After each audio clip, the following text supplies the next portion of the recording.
Magandang gabi sa ating lahat. Welcome to our 365 daily devotion. At ngayong gabi ay patuloy nating pag-aaralan ng ating series na Navigating the Unknown. So ang paksa natin ay magmumula sa 1 Samuel chapter 17 verse 34 to 37. So sabi dito, and David said unto Saul, thy servant kept his father's sheep, and there came a lion, and bear, and took a lamb out of the flock. And I went out after him, and smote him, and delivered it out of his mouth. And when he arose again, I caught him by his beard, and smote him, and slew him. So thy servant slew both the lion and bear, and his uncircumcised Philistine shall be as one of them, seeing he hath defied the armies of the living God. So David said, moreover, the Lord that delivered me out of the paw of the lion and out of the paw of the bear, he will deliver me out of the hand of this Philistine. And Saul said unto David, go, and the Lord be with thee. So ang paksa natin ang paksa natin ay may katuruan. So una, ang katuruan natin God prepares in a training ground. So ano ang sinasabi dito So just as David was prepared in the fields while watching over sheep, God often prepares us in places we may overlook or take for granted. So the fields were David's training ground, a place where he learned to protect, defend, and rely on God for strength. So it wasn't a glamorous place. It was a humble, lonely, and demanding. So but in that environment, David developed skills, endurance, and faith that were essential for his future battles. So our own training grounds might look different, or they might be our jobs, family responsibilities, personal challenges, or even seasons of waiting. So these seemingly ordinary or difficult moments are often God's way of shaping us for something greater. So every challenge we face, every difficulty we overcome, and every skill we acquire in these moments is God's preparation for future breakouts or breakthroughs. So instead of dismissing the present as insignificant, we should embrace it as a divine training ground where God is refining us.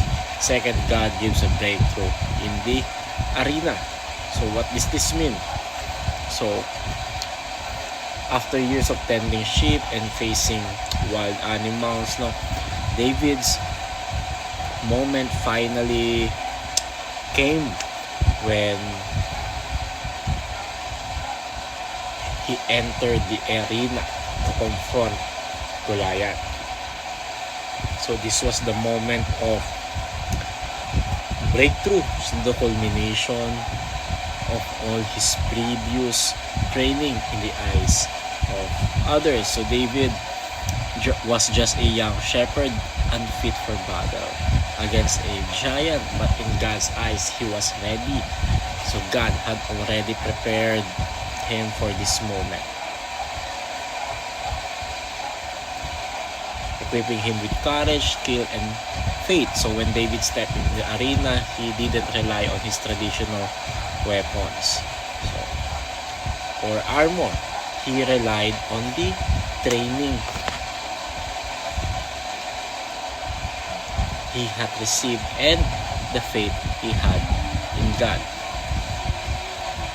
So each of us will face our own arenas, moments where we step into situations that seem overwhelming or impossible. But God never leads us into an arena prepared to every lesson skill and experience He has given us is meant to equip us for these moments of breakthrough. So when we find ourselves in the arena, we can face it with confidence, knowing that God has been preparing us for it all along. The arena is where we put our preparation into action, trusting that God is with us and will grant us victory. So third teaching natin is God turns a shepherd into a king in the battlefield. So David's battle with Goliath was not only a victory over an enemy but also a pivotal moment that marked his transition from shepherd to king. Though he didn't immediately assume the throne, his triumph over Goliath gained him recognition and respect, setting the stage for his future as Israel's leader. So the battlefield became the place where God elevated David from obscurity to prominence in our own lives. The battles we face have the potential to elevate us into greater purposes.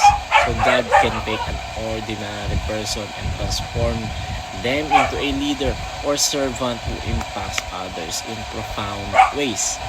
However, we must be willing to face these battles with faith and courage, trusting that God is using them to shape and elevate us. So our greatest struggles often serve as stepping stones toward the roles God has prepared for us.